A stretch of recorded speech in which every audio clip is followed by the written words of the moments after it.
Alright, hey, what's up everybody? It's Nick here, back with another lockdown fly tying video. And today I'm going to be doing another super simple C-Run Cutthroat Resident Coho fly for Puget Sound. This fly, don't even have a name for it that I know of. It's very woolly bugger-esque, not very fancy by any stretch, and certainly not worthy of giving a name to as far as I'm concerned. Came across this fly courtesy of my buddy Matt. He came out fishing with me one day. We were just fun fishing over on Hood Canal, and he had this pattern tied on when he got there, and I fished my that flashy little silver surfer fly all day, and Matt crushed fish on this thing. There was a period in the morning where I stubbornly stuck with the flash fly, and I was picking up a few fish, but this fly was noticeably outproducing it. I think in the end I came close to catching up to him, but he caught the biggest fish of the day by far. He caught a toad that day. Anyway, since then I tied up a bunch of these myself, and they've kind of become a staple for me. I always have a dozen of them in my box, and it's just been a great pattern, especially when there's not a lot happening, not sure what to fish. Kind of a good starting pattern. Just tie this thing on. What it represents, I really couldn't tell you. My best guess, if I had to pick something, would be a polychaete worm. When this thing gets wet, the marabou stretches out, and it looks fairly snaky in the water. It's got a lot of movement with that marabou. The flash kind of drags off the back, and a worm is my best guess, but who knows, could just be one of those flies that looks like food. I don't worry too much about that. What I do know is that this thing just flat out catches fish and is super easy to tie, so it fits my criteria. So I'm just going to jump into this. This is a really quick one. Probably won't take too terribly long. Can take this one out. I've got a hook ready to go here. I'm tying this on a Daiichi 2546 size 4. I tie this on a few different sizes and just about any hook. I tie them on size 6s a lot. This same hook. I also, the original that I saw that my buddy had tied was tied on a SC15, I think like a size 4. I did tie some on that. I've just really come to dislike those hooks. They're so fragile, and they don't hold up well to the salt either. Once you fish them once, it seems like there's not much you can do to make them not rust up. So I'm using some Vivus 10-aught orange thread, and I've got a 5mm brass cone head already on there. So I'm just going to lay down a thread base and wrap it back to the bend of the hook ish. Should mention there's probably a good chance that I'm going to take tomorrow off from making a video.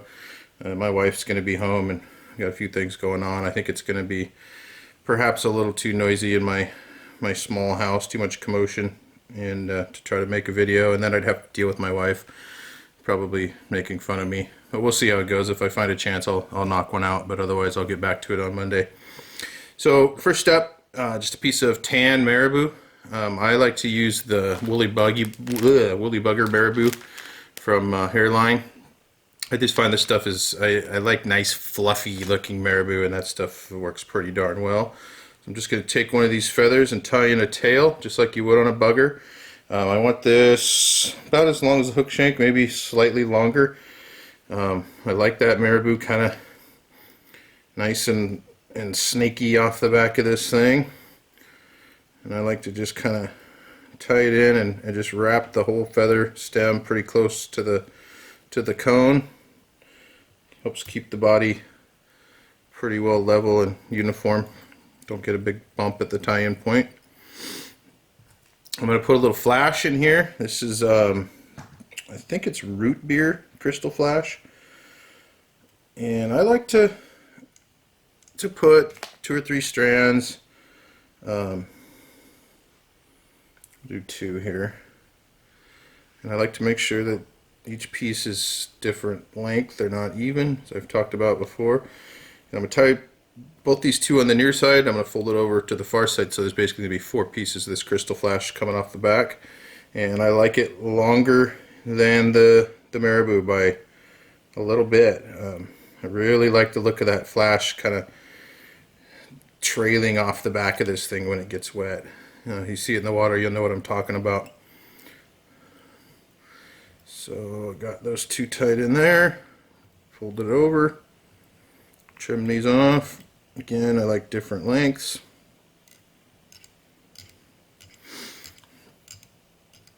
next up, it's going to be some crustacean tan Estaz. Love Estaz. Use it a lot. Really, really easy to work with. Just going to tie that in right at the back. Sometimes I'll tie it in the cone and work my thread back to, again, to keep the body uniform, but I just find that this doesn't make a huge difference doing it this way. And wrap this body forward. I've used a bunch of different materials for this, a bunch of different colors, but this is kind of my I've come to like the most. Get that up there fairly close to the bead, but leave a little bit of room. I guess it's not a bead, it is a cone. I tell you what, this quarantine is really starting to get to me. It took a while. Yesterday was Friday. I literally spent all day thinking that yesterday was Wednesday. My wife got home from work and was telling me about how she was going to have to work today, and I kept thinking, why are you telling me this? Of course you're going to have to work on Thursday. And yeah, yesterday was Friday, not Wednesday. I guess that's what happens when you don't leave the house. And then last ingredient is going to be some Hare's Ice Dub Rusty Orange. You could use any sort of orange dubbing for this. I've used just plain orange ice dub. Various things. I like this color, this rusty orange color, more than I really care about the material itself. But you could use any sort of orange, I reckon. You could probably even use Estaz. In fact, I think I have done that with just using Estaz. I'm just going to pull out a clump of this and I'm going to dub it right onto my thread. This Hare's dub is pretty easy to work with, which is good because I'm not the best dubber in the world. And then we're going to dub a nice kind of fat orange head, hot spot, whatever you want to call it on this thing. This is definitely a color combination that I probably would never have really used if Matt hadn't exposed me to this.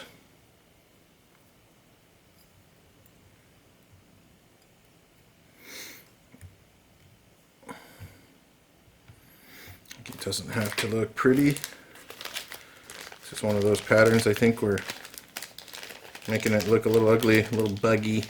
Probably a good thing.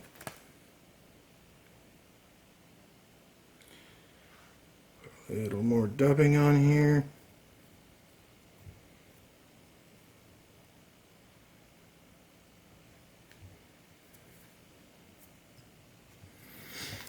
And you can use as little or as much as you want. I just play it by ear. I kind of just go